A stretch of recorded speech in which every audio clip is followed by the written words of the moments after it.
My name is Maurika Smutherman, and this is a presentation for Learning Revolution's Emergency Home Learning Summit. So, like I just said, my name is Maurika Smutherman, and this presentation is about integrating digital and mobile learning strategies into HBCU courses. So, I am an HBCU professor. I teach at Winston-Salem State University, located in Winston-Salem, North Carolina. I got my BA in Mass Communications from Winston-Salem State, and I got my MA in New Media and Global Education from Appalachian State University. So today I'm going to talk about some of the digital and mobile learning strategies that I've used in my courses that I have seen success with and my students have enjoyed. They've given me feedback. They've also done self-reflections on these assignments that I'm talking about.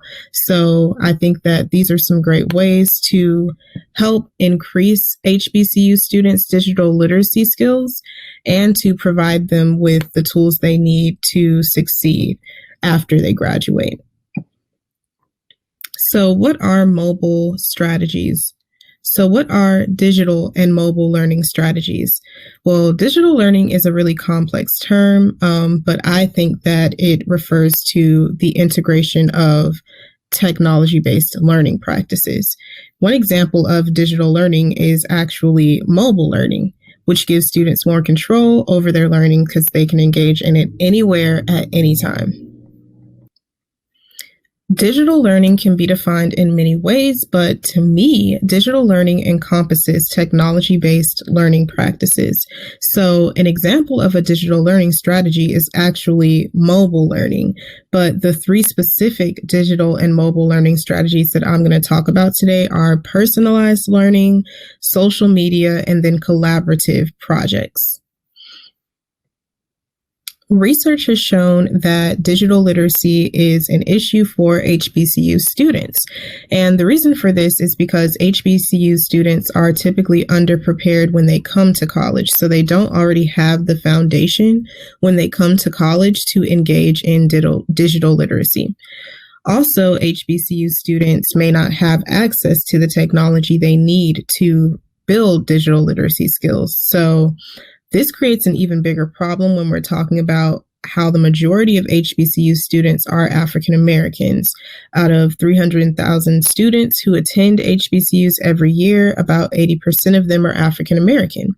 And African Americans are an underserved population. So the digital divide is already significantly impacting HBCU students, and it's important to start making strides now to approach them where they're at so that they can gain the digital learning literacy skills they need to succeed after graduation, and they won't be at a disadvantage.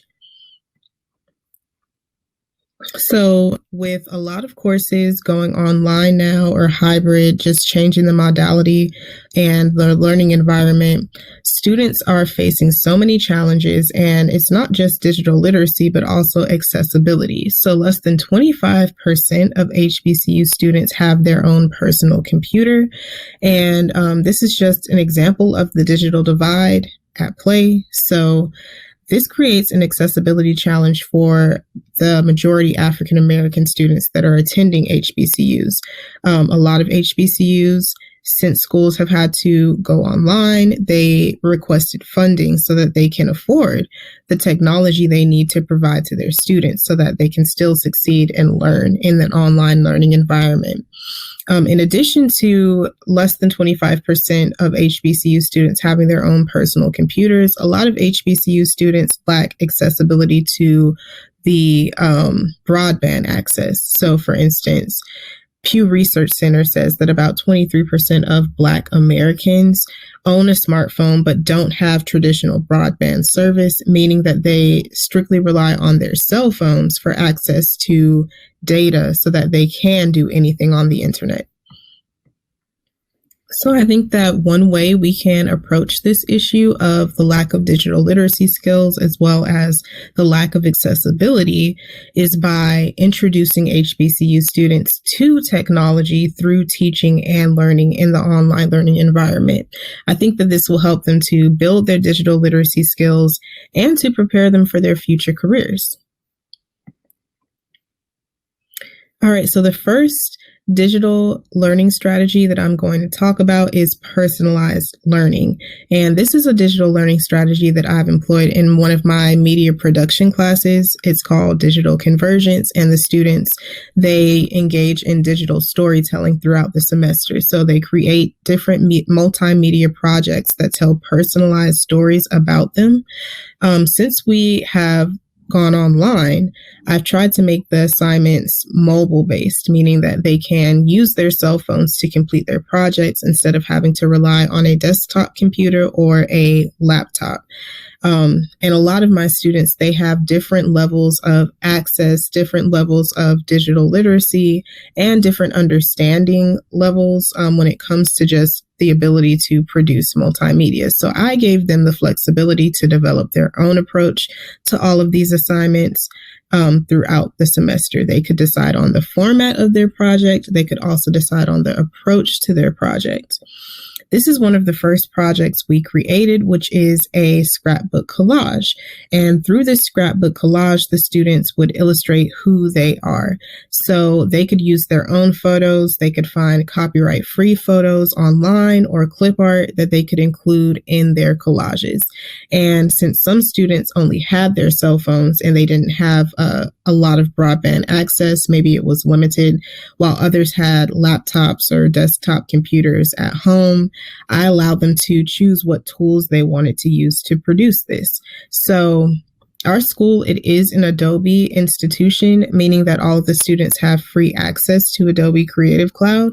But and I do encourage the students to use Adobe Creative Suite just because I think that it's such an important tool to understand and to be able to use, especially when you get into your career, you're going to use it as a media professional. So I encourage them to use Adobe Photoshop. Now, some of them chose to use the Adobe Photoshop desktop app, and then other students chose to use the Adobe Photoshop mobile apps. And through this, they were able to create their scrapbook collages. So this is just one example of a scrapbook collage from one of my students, and his was based on photography and his love for cameras. He's telling a digital story through the scrapbook collage about his personal interests. And I did allow them to use different photo editing apps if they weren't comfortable with Photoshop, just because there is a learning curve with Adobe Creative Cloud, especially not being in person. I didn't want them to struggle too much with trying to learn a new software.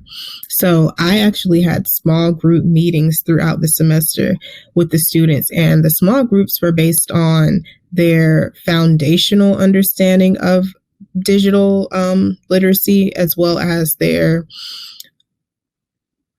device that they were using and the software that they chose to use. And I assisted them virtually through Zoom with whatever tools they were using to create their scrapbook collages. So this student actually used the Adobe Photoshop mobile app to create this collage.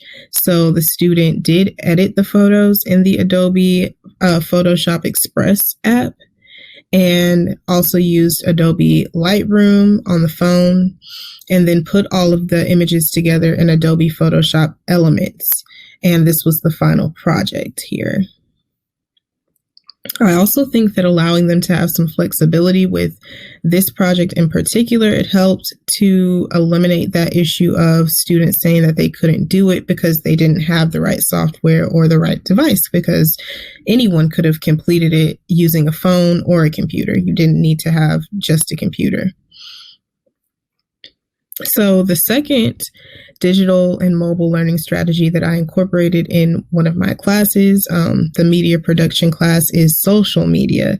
So one of the other projects that we did is we created microblogs, and through these microblogs, they also served as online portfolios for the students' work. So they all had access to a mobile device. I did have a survey that I sent out before the class started just to see what they had access to and how their access to the broadband connection would be. And all of them said that they had mobile devices and internet access. And then they all had access to Instagram. So each of the students, they created an Instagram profile. They chose themes based on their own personal interests, and they actually used Canva to come up with a color scheme or a color palette that they could use for their profiles, because the purpose of this assignment is to help them understand how images and different aesthetics can be branded to market on social media. So this is an example of one of the social media blogs that a student submitted. This blog was personalized for the student's interest in plant-based food and fitness, as well as health and wellness.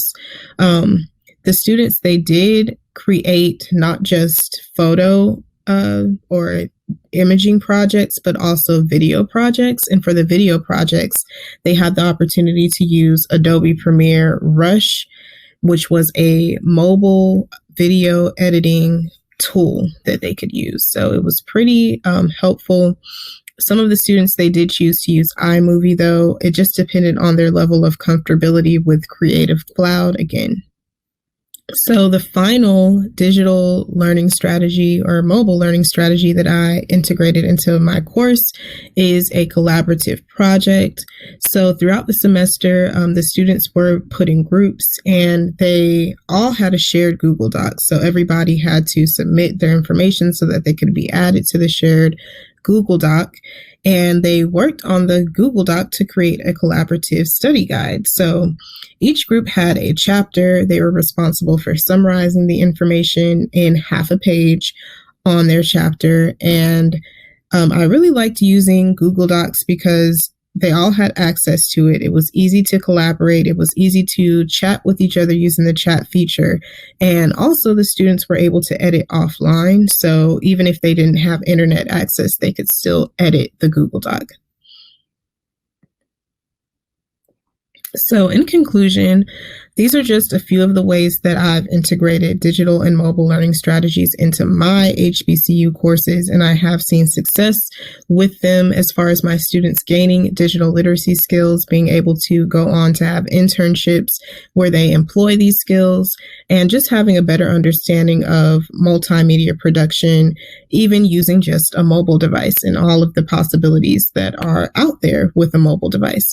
I think that integrating these types of strategies into HBCU courses is a great opportunity to start bridging the digital divide and to lessen the impact of the digital divide on HBCU students, because we're using what they already have and also allowing them to take a more independent approach to their learning process, so they don't just have to follow the guidelines that are set forth for everyone. They can collaborate to come up with a plan that works for them.